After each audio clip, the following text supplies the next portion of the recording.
आपका स्वागत है और बात अब यहाँ पर कमोडिटीज की कर लेते हैं, जहां पर एक टर्न अराउंड यानी कि उछाल देखने को मिला है। चीन ने कहा है कि इवन एज कोविड केसेस में वहां पर रिकॉर्ड बढ़त है, उसके बावजूद भी जिस तरह के ईज ऑफ उन्होंने किए हैं रिस्ट्रिक्शंस, वो उसको वापस लौट के लेकर नहीं आएंगे। इसके अलावा चीन की तरफ से हमने स्टिमुलस भी आते हुए देखे हैं, और अगर चीन यहाँ पर वैक्सीनेशन बढ़ाता है और ज्यादा स्ट्रिंजेंट मेजर्स नहीं डालता है तो बाजार उसको काफी पॉजिटिव के तरीके से देख रहा है। इसीलिए चाहे वो मेटल्स हैं, कच्चा तेल है, हमने इन्हीं सब इंडस्ट्रियल जो ग्लोबल कमोडिटीज हैं यहाँ पर बढ़त आते हुए देखी है। कच्चा तेल आपकी स्क्रीन पे यहाँ पर लेकर आना चाहेंगे, क्योंकि कल हमने यहाँ पर 11 महीने के लोज पर कारोबार होता हुआ देखा था, लेकिन आज करीबन 1.5 से 2% की तेजी के साथ फिलहाल यहाँ पर कारोबार है। एज ऑफ नाउ तो वो तेजी और भी बढ़ती हुई नजर आई है, तो करीबन 2.5% की तेजी ब्रेंट में यहाँ पर बनती हुई दिखी है। कैसे देखते हैं आप मनोज इन करंट लेवल्स को, और क्या करने की राय होगी? नमस्कार मनीषा जी। कच्चे तेल में कल जो गिरावट आई थी उसके पीछे चाइना की डिमांड के साथ साथ यहाँ पे ये भी खबरें निकल कर आई थी कि ओपेक जो है वो उत्पादन में बढ़ोतरी कर सकता है। लेकिन फिर यहाँ पे खबरें निकल कर आई कि ओपेक प्लस की तरफ से जो 4 दिसंबर को होने वाली मीटिंग है वहां पे उत्पादन में कटौती जो है वो देखने को मिल सकती है, और उसके चलते हमने कीमतों में एक अच्छी बढ़त आते हुए देखी है। हमारा मानना है कि यहाँ पे WTI में $80 और ब्रेंट में $86 एक यहाँ पे स्ट्रॉन्ग रेजिस्टेंस बने हुए हैं। वहीं अगर MCX की बात करें तो 65-50 पर यहाँ रेजिस्टेंस देखने को मिल रहे हैं। तो अगर लॉन्ग की पोजीशन होल्ड की है तो यहाँ पे एक बार मुनाफा वसूली करना चाहिए। नेक्स्ट वीक में ओपेक प्लस का मीटिंग है, तो यहाँ पे वोलेटिलिटी बनी रह सकती है और ऊपरी लेवल्स पे फिर एक बार मुनाफा वसूली देखने को मिल सकती है। तो हमारा मानना है कि लॉन्ग की पोजीशन में एक बार 6500 से 6550 के रेंजेस में मुनाफा वसूली करना चाहिए, और फर्दर पोजीशन के लिए एक डिप का वेट यहाँ पे करके चलना चाहिए। ऑलराइट, तो ये तो बात हुई यहाँ पर कच्चे तेल की, जहाँ पर डिप्स पे खरीदारी आगे भी यहाँ पर बनती रहेगी। मनोज जी, एक ध्यान यहाँ पर मेटल्स पर भी लेना चाहेंगे, क्योंकि यहाँ पर भी अच्छी खासी बढ़त आज देखने को मिली है। ऑफ कोर्स फंडामेंटली तो हमने देखा ही है कि इन्वेंट्रीज में गिरावट है, डॉलर इंडेक्स अपने हाई से ऊपर आया है, चीन की तरफ से स्टिमुलस भी है, तो काफी सारे फैक्टर्स हैं यहाँ पर सपोर्टिव। जो आज की खरीदारी है इसमें आपकी टॉप पिक कहाँ होगी? मेटल्स में यहाँ पे अगर कॉपर को छोड़ दें तो बाकी जो बेस मेटल्स है वो बहुत ही एक दायरे में कारोबार कर रहे हैं। तो यहाँ पे ओवरऑल बेस मेटल पैक में कॉपर ही जो है वो टॉप पिक रहेगी, क्योंकि हम चिली और पेरू की तरफ से यहाँ पे सप्लाई कंसर्न्स भी जो है बनते हुए देख रहे हैं, और वो कीमतों को सपोर्ट कर रहा है। तो यहाँ पे रणनीति अगर बनानी है तो कॉपर में 674 के स्तर पर बनाना चाहिए। 668 का स्टॉप लॉस लगाएं, ये दिसंबर वायदा की मैं बात कर रहा हूँ। लक्ष्य ऊपर में 683 तक के यहाँ पे रखे जा सकते हैं। तो खरीदारी यहाँ पर कॉपर में भी जारी रह सकती है। एक नजर यहाँ पर अब सोने चांदी पर डाल लेते हैं, जहां पर बहुत तरफ से पुश एंड पुल आता हुआ नजर आया है। लेकिन इंटरेस्टिंग बात यह है कि हर गिरावट के बाद $1750 प्रति आउंस के पास एक पाइवट लेवल यहाँ पर सोना जरूर बनाता हुआ नजर आया है। आप देख सकते हैं 1% की तेजी आज भी यहाँ पर स्क्रीन पे है। रनिशा, आप कैसे देखती हैं इन करंट प्राइसेस को? फ्राइडे को यूएस का नॉन फार्म पेरोल डेटा भी है, तो बाजार की उस पर नजर रहेगी, क्योंकि यूएस फेड की अगली पॉलिसी से पहले ये शायद सबसे महत्वपूर्ण नंबर रह सकता है। जी मनीषा, आपने बिल्कुल सही कहा कि जो इस वीक में काफी इंपॉर्टेंट चीजें हैं जो प्राइसेस को एक डायरेक्शन दे सकती है। कल सबसे पहले है कि जो चेयरमैन है जेम्स पॉवेल, उनका कल स्पीच है, वो मॉनेटरी पॉलिसी के बारे में कुछ बता सकते हैं। और फिर फ्राइडे को नॉन फार्म पेरोल डेटा है। ऑलमोस्ट अभी 85-90% चांसेस है कि 50 बेसिस पॉइंट हाइक रहेगा, but we also know that next year Fed pivot हो सकता है, जिस वजह से प्राइसेस को सपोर्ट मिलेगा। और एक डबल वैमी ये भी हुई है कि हम देख रहे हैं कि डॉलर इंडेक्स कंटिन्यूसली गिरावट के मूड में ही है, और जिस तरह से कोविड कंसर्न चाइना में बढ़ रहे हैं, हम लगातार सपोर्ट देख रहे हैं लोअर प्राइसेस पे। सेफ हेवन डिमांड भी देख रहे हैं गोल्ड एंड सिल्वर में। तो हर डिप्स पे बाय की सलाह ही रहेगी। इतना बहुत बड़ा हम शानदार मूवमेंट नहीं देखेंगे, क्योंकि अब ईयर एंड आ रहा है।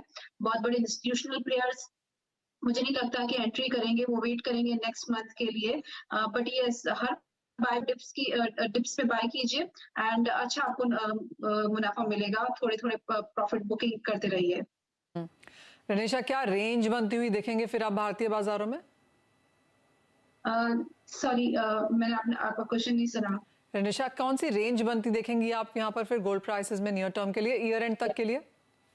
या डाउन साइड में मुझे लग रहा है कि 51,500 की बहुत ही स्ट्रॉन्ग सपोर्ट लेवल्स है एंड अपसाइड में 53,000 का, ये 1500 की रेंज है गोल्ड में। मुझे लगता है प्राइसेस इस दायरे में ट्रेड करेगी। हर डिप से बाय कीजिए, 53,000 पे प्रॉफिट बुक कर सकते हैं। थर्ड क्वार्टर की अगर बात करें निशा, तो यहाँ पर खरीदारी अच्छी खासी देखने को मिली, चाहे वो सेंट्रल बैंक्स थे या फिर ज्वेलरी की खरीदारी। इन्वेस्टमेंट बैंक थोड़ी सी पिछड़ती हुई नजर आई, क्या वो भी अब पिक कर रही है? और भारतीय बाजारों में आप क्या ट्रेंड देखती हैं? हमने देखा है कि इन्वेस्टमेंट बैंकिंग और सेंट्रल बैंक्स जो हैं गोल्ड में इस बार काफी अच्छा निवेश कर रही हैं, क्योंकि इन्फ्लेशन 40 ईयर हाई पर है।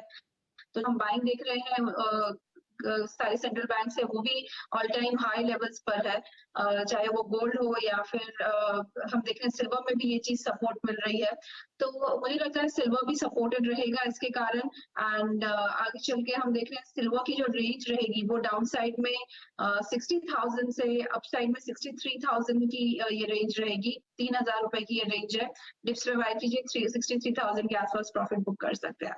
राइट रनिशा, इसके साथ साथ जो निवेशक हैं, जिन लोगों को यहाँ पर खरीदना है सोना, क्योंकि शादियों का सीजन भी चल रहा है, अगर इन करंट लेवल्स पे वो लेते हैं तो अगले आने वाले 1 साल 3 साल में अब आपका क्या व्यू है? क्योंकि जैसे जैसे हम यहाँ पर ईयर एंड के आसपास आ रहे हैं, काफी हद तक बैंक्स एंड ब्रोकरेजेस के लॉन्ग टर्म व्यूज, एटलीस्ट 2023 के व्यूज यहाँ पर आने लगे हैं।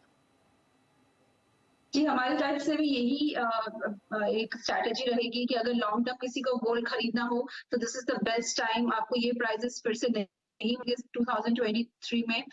जो भी आपको मिलती है डिप्स 51,000 52,000 के नीचे, हर डिप्स पे बाय कीजिए। अपसाइड में मुझे 58,000 तक की टारगेट्स 2023 में लग रहे हैं for gold. And even silver में भी अराउंड 60,000 के आसपास डिप्स पे बाय करना चाहिए। अपसाइड में मैं 72,000 टू 75,000 के टारगेट्स देख रही हूँ नेक्स्ट ईयर। ऑलराइट, तो ये अगले 1 साल के टारगेट्स आपको दिए गए हैं। और जैसे रनिशा ने आपको बताया है कि सोने चांदी में आपको ये लेवल्स बहुत देर तक फिर देखने को नहीं मिलेंगे। सही अपॉर्चुनिटीज है अगर आप एक लॉन्ग टर्म इन्वेस्टर हैं और अपने पोर्टफोलियो में इसे इन्वेस्ट करना चाहते हैं, या अदरवाइज भी as a wealth, as an investment इसे लेना चाहते हैं, तो ये सोना चांदी के लेवल्स काफी बेहतरीन हैं। ब्रेक में जाएंगे, लेकिन उससे पहले मनोज जी से ये भी जानना चाहेंगे कि एग्रो कमोडिटीज में उनका ध्यान कहाँ है, क्योंकि चाहे गुआर पर नजर डालिए, कॉटन पे, मसालों में, सभी जगह जोरदार तेजी। मनोज जी, एक तो आज ऐसा क्या हुआ कि इतनी खरीदारी देखने को मिली है, और इन स्तरों से क्या कुछ मुनाफा वसूली का इंतजार करें या अभी भी खरीद लें? बिल्कुल मनीषा जी, यहाँ पे चाइनीज शॉक के चलते हमने एक तेज गिरावट ओवरऑल एग्री कमोडिटीज में देखी थी, लेकिन वहाँ पे जिस तरह से जो बयान निकल कर आए तो मार्केट फिर लोअर लेवल्स पर अच्छी बाइंग जो है दिखाता हुआ नजर आया। ग्वार सीड और ग्वारगम अब यहाँ पे लोअर लेवल से अच्छी जो है बाइंग दिखाते हुए नजर आए, लेकिन हमारा मानना है कि ग्वारगम में 13,300 और ग्वार सीड में 6,300 के आसपास रेजिस्टेंस देखने को मिलेंगे। तो वहां पे एक बार लॉन्ग की पोजीशन में मुनाफा वसूली की रणनीति रखना चाहिए। वहीं अगर मसाला कॉम्प्लेक्स में बात करें तो जीरा में 25,200 अभी भी यहाँ स्ट्रॉन्ग रेजिस्टेंस है, तो वहां भी मुनाफा वसूली जो है 25,000 से 25,200 के रेंज में रखना चाहिए। वहीं स्पाइसेस कॉम्प्लेक्स में अभी कोरिएंडर जो है थोड़ा नरमी दिखा सकता है फिर एक बार, तो वहां पे भी लॉन्ग की पोजीशन में एक बार मुनाफा वसूली की रणनीति रखना चाहिए। वहीं इसके विपरीत यहाँ पे कॉटन कॉम्प्लेक्स जो है इंटरनेशनल मार्केट में फिर अच्छी रिकवरी दिखाता हुआ नजर आ रहा है। तो कॉटन दिसंबर वायदा में 31,000 के आसपास यहाँ पे बाइंग कर सकते हैं 30,600 के स्टॉप लॉस से। ऊपर में 32,600 के यहाँ पे लक्ष्य रख सकते हैं। कॉटन सीड ऑयल के एक जनवरी वायदा में भी जो यहाँ है 2650 के आसपास बाइंग की रणनीति बना के चल सकते हैं 2710 के लक्ष्य के लिए 2620 के स्टॉप लॉस से। ऑलराइट, तो खरीदारी यहाँ पर सभी जगह करनी चाहिए। मसाले आज आप देख सकते हैं 2% की तेजी है क्रॉस बोर्ड। गुआर सीड, गुआर गम में अपर सर्किट है 6% का।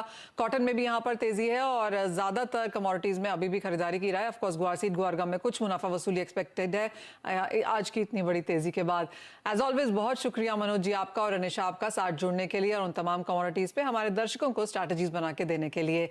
मुझे भी दीजिए इजाजत, ब्रेक लेंगे और उसके बाद आपके लिए लेकर आएंगे आवाज समाचार।